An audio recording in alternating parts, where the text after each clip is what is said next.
enfants regardent cela. Et les enfants vont toujours faire pire que leurs parents.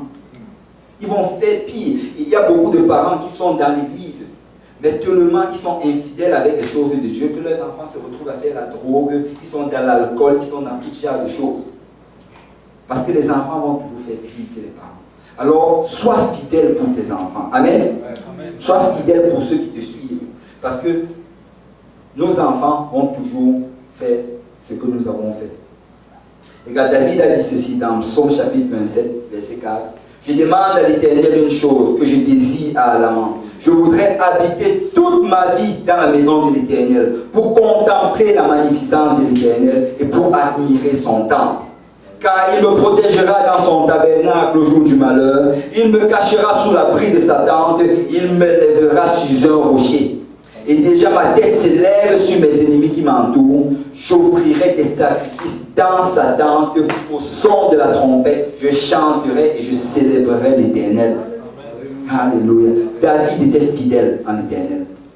David était fidèle. Et vous savez, depuis un certain temps, j'étudiais le livre des psaumes. Et j'ai réalisé en fait quelque chose. Que s'il y a un message qu'on doit retenir dans le livre des psaumes, c'est qu'on ne doit pas louer le Seigneur sur la base de nos circonstances. David dit dans le livre de Psaumes, mon âme bénit l'Éternel. En fait, qu'est-ce qu'il est en train de dire? Il arrive à un point où il n'a même pas envie de louer le Seigneur. Parce que quand tu étudies la vie de David, il a passé une grande partie des années et des années dans le désert, parce qu'il était en train de fuir Saul. Il fuyait parce que le roi Saul voulait le tuer. Alors il dormait souvent dans les cavernes, il dormait souvent au milieu des animaux. Souvent, il n'avait même pas de quoi manger. Mais malgré cela, c'était dans ces situations-là qu'il écrivait ses psaumes. Et c'est pour ça que ce jour où il se sent abattu, où il se sent amer, où il n'a même pas de force pour battre les mains, il dit, mon âme loue l'Éternel. Mon âme loue l'Éternel. Mon âme loue l'Éternel. Parce que nous devons être fidèles dans la louange. Notre louange ne doit pas dépendre de nos événements. Notre louange ne doit pas dépendre de notre condition physique ou bien mentale. Mais nous devons louer l'Éternel. Mon âme loue l'Éternel. Mon âme loue l'Éternel. Écoute mon frère, ma soeur, même dans la pire situation dans laquelle je te trouve, tu peux louer le Seigneur. Amen. Tu peux louer le Seigneur parce qu'il a fait de grandes choses dans ta vie. Amen. Alléluia. Alléluia. Alléluia. Nous devons juste louer le Seigneur. Quand tu regardes tout le livre de Psaumes, c'est de ça qu'il s'agit. Il dit, je suis dans la joie quand on me dit, allons dans la maison de l'Éternel. Ça veut dire qu'il arrive dans la maison de l'Éternel, il n'attend pas qu'on commence que les musiciens commencent à chanter. Il n'attend pas qu'on commence à jouer les instruments. Il commence, je suis dans la joie parce qu'on m'a dit, allons dans la maison de l'Éternel. Je suis dans la maison de l'Éternel. Je suis l'église. Je vais louer le Seigneur. Alléluia, alléluia. Nous devons juste rentrer dans cette dimension-là. Nous devons rentrer dans la dimension mon âme loue l'Éternel. Parce que je suis fidèle dans ma louange. Amen. Et le Seigneur nous appelle à être fidèles. Tu sais, si je suis à l'église ici aujourd'hui, c'est parce que mon pasteur a été fidèle. Alléluia. Il m'a enseigné la parole de Dieu. Il était fidèle dans chaque... Même quand j'étais infidèle, il était fidèle. Beaucoup d'entre vous, si vous êtes ici aujourd'hui, c'est parce que le pasteur Soubi a été fidèle. Ça aurait été facile pour lui de plier bagage et de fuir Joliette. Et de regarder, oh, peut-être qu'il y a une autre église qui m'appelle d'une autre ville.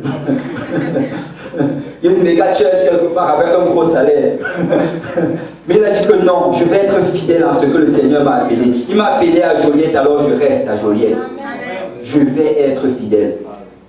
Et si nous sommes tous ici aujourd'hui, c'est parce que Jésus a été fidèle. Amen. Amen. Jésus est fidèle. Amen. Amen. Dans 2 Timothée chapitre 2, verset 13, Paul dit, si nous sommes infidèles, il demeure fidèle, car il ne peut se régner lui-même. Jésus est fidèle. Amen. Amen. Je ne sais pas pour vous, mais Jésus a toujours été fidèle envers moi. Dans le livre d'Apocalypse, on dit que son nom est fidèle et véritable. Parce qu'il est fidèle. Écoute, le nom de Jésus n'est pas ponctuel. Il ne vient pas selon le temps que toi tu établis. Mais son nom c'est fidèle. Même si ton temps est déjà passé, son temps n'est pas encore arrivé. Mais il va y arriver. Mets juste ta confiance au Seigneur. Amen. Tu sais, je ne sais pas ce que tu attends du Seigneur. Je ne sais pas quelle promesse il t'a fait. Mais laisse-moi te dire qu'il est fidèle. Si tu es malade, le Seigneur va te guérir. Juste persévère dans la prière, persévère dans son service. Il va te guérir parce que son nom est fidèle. Peu importe ton besoin, Dieu est fidèle. Amen. Amen. Et nous devons être fidèles parce qu'au temps convenable, le Seigneur va nous exaucer. Et est-ce que quelqu'un s'est déjà posé la question de savoir pourquoi qu'est-ce que je fais encore sur cette terre? Qu'est-ce que je fais ici? Je ne sais pas pour vous, mais je m'étais posé cette question. Parce que quand tu regardes en fait la parole de Dieu, tu réalises que le Seigneur Jésus est venu chercher et sauver ceux qui étaient perdus. Amen. Donc quand il est venu, il est mort sur la croix pour nous sauver. Le jour où nous obéissons à l'évangile, ce jour-là, nous sommes sauvés. Et ce jour, normalement, le Seigneur devrait nous enlever. Amen. Parce qu'il nous a trouvés. Mais vous savez, quand tu continues à lire la parole de Dieu, tu réalises qu'avant de partir, le Seigneur a donné un commandement à ses disciples. Il a dit, allez par tout le monde et prêchez la bonne nouvelle. Celui qui sera baptisé, celui-là sera sauvé. Parce que si le Seigneur nous a laissé, c'est pour une et une seule chose. C'est pour gagner les autres âmes. C'est pour aller annoncer la bonne nouvelle. Et que la raison pour laquelle tu es ici aujourd'hui, c'est parce que le Seigneur veut t'utiliser pour Joliet. Tu n'es pas ici par hasard. Il y a certains qui viennent d'Afrique. Il y a certains qui viennent peut-être d'Asie du Sud. Mais si vous êtes ici aujourd'hui, c'est parce que le Seigneur a trouvé bon de vous prendre où vous êtes pour vous amener ici et vous utiliser pour gagner ce peuple. Écoute, avant, il y a de cela quelques années, c'est eux que le Seigneur a vu utiliser pour nous amener la parole dans notre pays. Mais maintenant, à la fin des temps, le Seigneur veut nous utiliser pour leur apporter la parole. Tu n'es pas ici par hasard. Le Seigneur a mis une onction spéciale sur toi. Chacun d'entre vous ici, vous avez une onction spéciale. Et le Seigneur veut vous utiliser puissamment pour gagner le peuple québécois. Amen. Ce n'est pas un hasard. Amen. Et l'onction que le Seigneur t'a donnée, on en parle un peu dans le livre de Matthieu, Matthieu chapitre 25. Je ne vais pas le lire entièrement, mais c'est la parole des talents. Et je vais juste paraphraser. On dit que le maître, qui est représenté par le Seigneur Jésus, il devait partir en voyage, il devait partir pour un long voyage. Et avant de partir, il a donné des talents à ses serviteurs. On dit qu'à l'un de ses serviteurs, il a donné 5 talents. À l'autre, il a donné 2 et à un autre, il a donné 1. Il est parti pour le voyage. Et la Bible dit que longtemps après, il est revenu. Et pendant son absence, ses serviteurs ont travaillé. Et on dit que quand il revient, celui à qui il avait donné 5 talents revient et lui en redonne 10. Que maître, tu m'avais donné 5, j'ai travaillé, voici 10 talents. Et le maître lui dit ceci, ça c'est dans Matthieu 25, verset 21. C'est bien, bon et fidèle serviteur. Tu étais fidèle en peu de choses, je te confierai beaucoup. Entre dans la joie de ton maître. Et on me dit que celui qui avait reçu 2 talents également est revenu, il en a donné 4. Et là, il dit, maître, tu m'avais donné 2, voici 4, j'ai travaillé et j'ai doublé ce que tu m'as donné. Et le Seigneur prend, il lui donne exactement la même réponse. C'est bien, bon et fidèle serviteur. Tu as été fidèle en peu de choses, je t'en confierai beaucoup. Entre dans la joie de ton maître. Mais la Bible nous dit que le 3e, celui qui avait reçu un seul talent. Et vous savez, pourquoi est-ce que le Seigneur a raconté cette histoire de cette manière-là? C'est parce que la plupart du temps, les gens qui ont l'impression qu'ils ne sont pas assez doués, qui ne sont pas assez intelligents, qui ne sont pas assez éduqués, qui ne sont pas assez riches, ils se disent qu'ils ne peuvent rien faire pour le Seigneur. Ils se disent que peut-être je ne maîtrise pas assez la langue pour être utilisé par le Seigneur. Peut-être je ne suis pas assez intelligent pour être utilisé par le Seigneur. Peut-être je ne suis pas assez fort pour être utilisé par le Seigneur. Mais le Seigneur est en train de dire à quelqu'un que ce qu'il t'a donné, utilise-le. Le peu que tu as, utilise-le. Parce que ce n'est pas toi, c'est Christ qui est en toi. Amen. On l'a chanté tantôt. C'est Christ qui est en nous. C'est lui qui nous donne la force. C'est lui qui nous équipe. C'est lui qui nous guide. Ça n'a jamais été question de nous. Amen. Et le voilà qui vient, maître. Voici le talent que je te remets. Et ça, c'est vraiment la position de beaucoup de chrétiens aujourd'hui. Oui, ils disent que tout ce qu'ils vont remettre au Seigneur, c'est leur temps. Quand le Seigneur va revenir, Maître, me voici, je me suis gardé tel que je suis.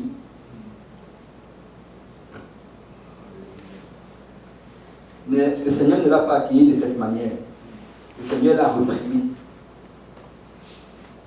Aux autres, il avait dit, entre dans la joie de ton maître, bon et fidèle serviteur. Mais à lui plutôt, le Seigneur lui a donné deux autres attributs. Il a appelé méchant et paresseux. Ça c'est au verset 26. Méchant et paresseux. Vous savez, le contraire, en fait, bibliquement, le contraire de la fidélité, c'est la paresse. Dans la Bible, le contraire de la fidélité, c'est la paresse. Si quelqu'un n'est pas fidèle, c'est tout simplement par paresse. Et regarde, je vais le prouver. Dans le verset qu'on a lu en introduction, dans Proverbe chapitre 20, verset 6, la Bible dit, beaucoup de gens proclament leur bonté, mais un homme fidèle, qui le trouvera? Si tu rentres un peu plus haut, deux versets au plus haut, verset 4, à cause du froid, le paresseux ne laboure pas. À la moisson, il voudra récolter, mais il n'y a rien. Pourquoi? Parce que le contraire de la fidélité, c'est la paresse. Écoute, si on n'est pas fidèle avec le Seigneur, c'est tout simplement parce qu'on décide d'être plat. Parce qu'on décide qu'on ne veut pas faire d'effort. Parce que pour être fidèle, ça prend de faire un effort. Amen? Amen. Mais le Seigneur nous a équipés, il nous a appelés aujourd'hui pour une mission. Ce n'est pas par toi, mais c'est Christ qui va le faire en toi. La Bible dit, ce n'est ni par la force, ni par la puissance, mais c'est par mon esprit. Nous, chrétiens, nous ne nous appuyons pas sur notre propre force, mais nous nous appuyons sur l'Esprit de l'Éternel. Alors ne regarde pas ta force, ne regarde même pas tes faiblesses, mais regarde vers Christ, parce que c'est Christ qui va le faire au travers de toi. Amen. Le Seigneur va le faire. Il y aura un réveil ici à Joliette. Des gens vont venir en centaines ici à Joliette. Parce que le Seigneur veut utiliser chacun d'entre nous. Nous devons juste demeurer fidèles. Nous devons nous décider, je vais être fidèle. Je vais être utilisé dans ce que le Seigneur m'appelle à faire. Parce que le Seigneur va le faire. Le Seigneur va le faire. Nous allons être fidèles. Amen. Nous allons être fidèles. Et le Seigneur le traite de paresseux. Mais l'autre terme que le Seigneur utilise, c'est méchant. Méchant, serviteur. Pourquoi méchant? Et je m'étais posé cette question. Pourquoi le Seigneur l'appelle méchant? Il vient dire, Seigneur, j'ai gardé tel que c'était. Je n'ai pas fait d'effort, je n'ai rien fait, je le laisse pareil. Mais le Seigneur lui dit méchant. Pourquoi méchant? Le Seigneur lui dit méchant parce qu'il a décidé de ne pas faire d'effort parce que ça lui appartient. Tu sais, c'est très facile de faire un effort quand les choses nous appartiennent. C'est très facile de faire un effort, d'investir dans les choses qui nous appartiennent. En fait, si c'était son argent à lui-même, il l'aurait investi. Le Seigneur nous dit, tu l'aurais mis à la banque. Même si tu n'avais pas investi, tu l'aurais mis à la banque pour avoir un intérêt dessus. Parce que c'est très facile d'investir dans les choses personnelles. Écoute, souvent on fait cet exemple. Dimanche, il y aura 10 cm de neige. L'église sera vide. Le pasteur lui-même va chanter à la chorale. Il va adorer, il va prier sur lui-même. Parce que personne ne va venir à cause des 10 cm de neige. Mais le lendemain, lundi, 40 cm de neige. Les gens se lèvent 2 heures en avance, on s'habille, on met les manteaux, on prend les parapluies, on sort à 30 le bus pendant 30 minutes parce qu'on va être à l'heure au travail. Parce qu'on va investir sur nos propres choses. Mais qu'en est-il des choses du Seigneur? Qu'en est-il des choses du Seigneur? Le Seigneur nous appelle à être fidèles dans ces choses. Écoute, le pasteur en a parlé tantôt. C'est important d'être ici là à 13 heures pour la prière. Écoute, si vous voulez ressentir la présence de Dieu dans le service, c'est important d'être ici à 13 heures. Nous devons être fidèles dans ces choses. Ceux qui sont impliqués dans la musique, c'est important d'être là tôt, parce que nous ne voulons pas chanter dans la chair. On veut s'assurer que quand on arrive, on a assez prié et on est prêt à chanter dans l'esprit. Amen. Si c'est toi qui diriges la chorale, c'est important d'être ici à l'heure. Nous devons être fidèles dans les choses du Seigneur. Écoute, si le Seigneur devait gérer son église comme il gère les sociétés dans le monde, ceux qui y a beaucoup qui auront perdu leur emploi. vont reçu les 4%. Mais nous devons être fidèles dans les choses du Seigneur. Amen. Soyons fidèles. Que quelqu'un dit, je vais être fidèle. Je vais être fidèle. Alléluia. Parce que les choses spirituelles sont plus importantes que les choses matérielles. C'est toutes ces choses spirituelles, ça va passer. C'est juste pour un temps. Mais quand le Seigneur va revenir, les seules choses qui vont demeurer, ce sont les choses spirituelles. Et Dieu n'est pas intéressé par les talents. Dieu est intéressé par notre fidélité. Même si tu n'as aucun talent, c'est le Seigneur qui va te donner le talent. Amen. Le premier caractère que l'on cherche dans un mariage, c'est la fidélité. Quand tu te maries avec quelqu'un, tu peux t'assurer que cette personne est fidèle. Amen. Amen. Et Dieu également, nous avons été mariés avec Christ. Le jour où tu obéis à l'évangile, tu as été marié avec Christ. Amen. La Bible dit clairement, nous sommes l'épouse du Christ. Et quand justement, quand on prêche l'évangile, quand on parle de l'évangile, on met toujours la similitude avec le mariage. Parce que quand quelqu'un vient, il se répand de ses péchés, il est baptisé au nom de Jésus pour le pardon de ses péchés, et que le Seigneur le remplit de son esprit, c'est exactement une cérémonie de mariage avec le Seigneur. C'est ce jour-là que tu te maries avec le Seigneur. Et c'est ce jour-là que tu portes le nom du Seigneur. Amen. Amen.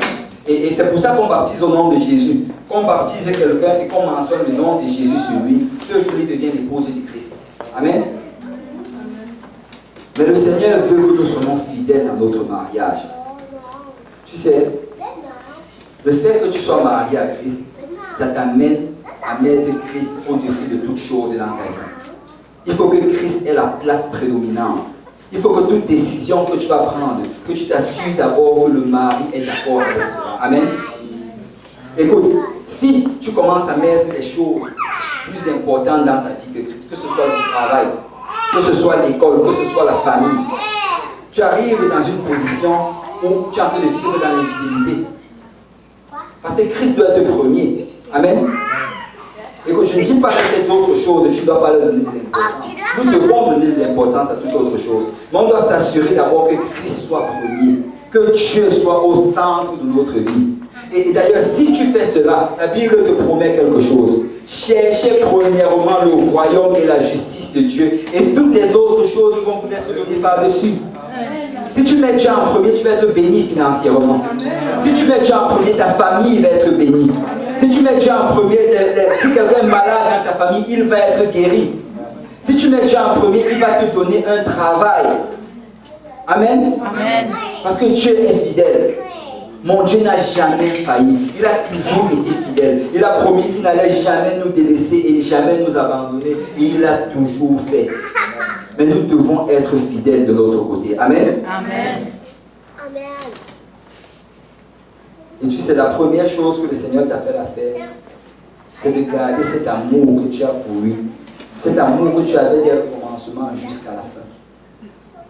Quand le jour de la cérémonie de mariage, je ne sais pas pourquoi je parle de mariage, peut-être que quelqu'un ici là doit se dire. Mais il y a la cérémonie de mariage. Ce qu'on demande souvent de dire, c'est que je vais paraphraser, je ne connais pas exactement le terme, mais je vais rester avec toi, je vais être fidèle avec toi jusqu'à ce que la mort nous sépare. Mais tu sais, quand tu as donné ta vie